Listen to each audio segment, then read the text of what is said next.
Charges of sexual assault have been added to a Siskiyou County man already accused of recently murdering a 3-year-old boy. The Northstate News' Max Tedford spoke with his mother, and he's here with us tonight. Max. Well, Mike, Hunter James was just 3 years old when it's alleged a man he called uncle sexually assaulted, then beat him, leaving him unresponsive and leaving his mother heartbroken as she held her son as he died in the hospital days later. I should warn you, this story can be difficult to hear. If I say how I really feel, I might get in trouble.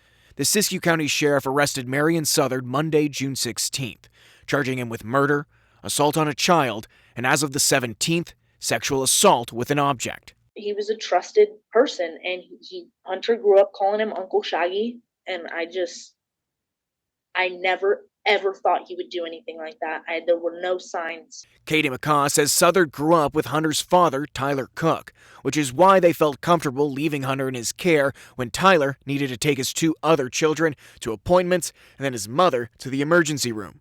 They were anticipating on being back that day, but her face was hurting her and she had to go to the ER, so they stayed out an extra day. And in that time, he beat and murdered my son as well as raping him. Southard called 911, claiming Hunter had fallen and had a seizure, but McCaw says that story fell apart after doctors examined the catatonic 3-year-old. There was blunt force trauma to the back of his head.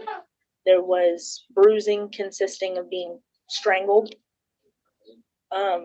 His genitals were all bruised. Doctors had revived Hunter after intubating him, but with little heart and brain activity and no promising signs, McCaw was left with the horrific choice of whether to pull the plug. We held him when it happened.